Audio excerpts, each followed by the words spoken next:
नमस्कार दोस्तों, योगी education world में एक बार आपका फिर से स्वागत है।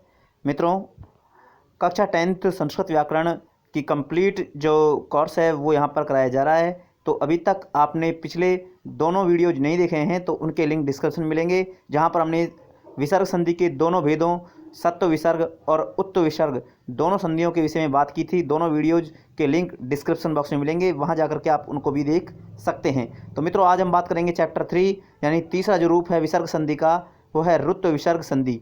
तो कक्षा 10 में आपको ऋत्व विसर्ग संधि के विषय में ये नियम विशेष तौर पर ध्यान रखना है कि विसर्ग का रै जब हो जाता है तो उसे कहते हैं ऋत्व विसर्ग संधि। तो आप देख सकते हैं, तो वो विसर्ग का रै किस कंडीशन में होगा, देखिए।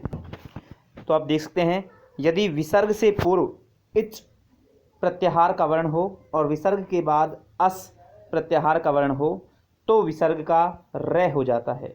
अब मित्रों देखिए कि इच क्या होता है। इच का आपने ये तो याद ही होगा कि स्वर से बोलते हैं अच, स्वर से क्या बोलते हैं, अच।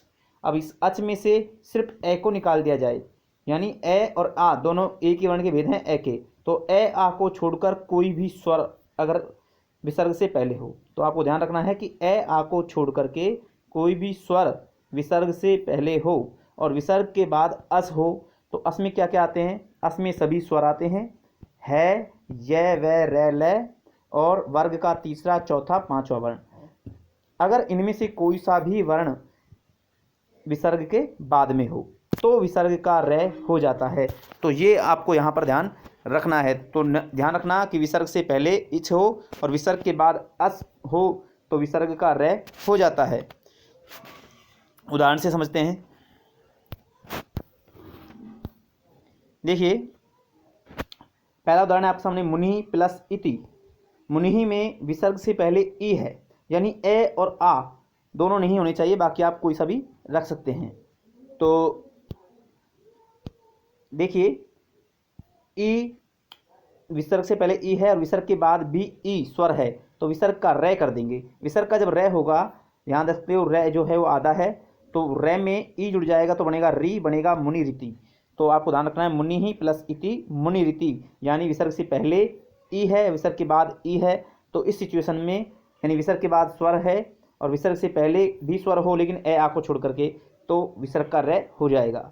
आगे देखते हैं, भानु प्लस असो।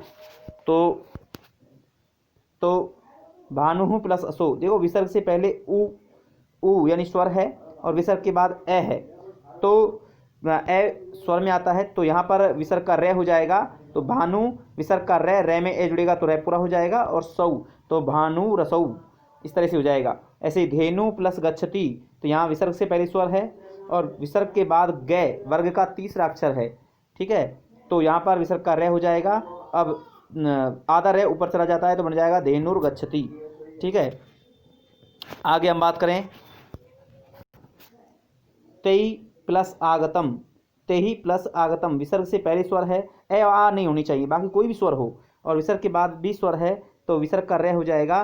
तो तेई रै में आ जुड़ेगा तो रा हो जाएगा, तेई रागतम, ठीक है। ऐसे एतई प्लस भक्षितम, तो विसर्ग से पहले एतई आई है, स्वर है और विसर्ग के बाद भय है, ठीक है, पै फै बै यानी वर्ग का तीसरा अक्षर है तो यहाँ विसर्ग का रै हुआ है। तो विसर्ग का जब रै होकर के रै ऊपर चला जाएगा, आधा रै, तो एतैर भक्षितम, इस तरह से रूप बनेगा।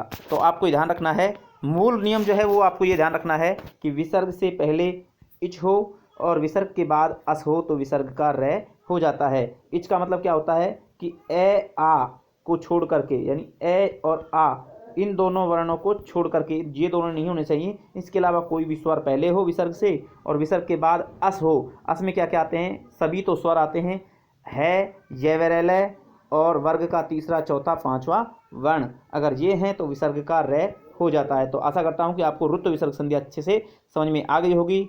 मित्रों, वीडियो पसंद आए इसको अधिक से अधिक लाइक करें, शेयर करें सभी मित्रों में, जिससे कि अधिक से अधिक बच्चों को ये लाभ मिले। और अब हम बात करेंगे अगले वीडियो में लास्ट संधि लोप विसर्ग संधि की। तो मिलते हैं अगले वीडियो में, तब तक के लिए जय हिंद, जय भारत।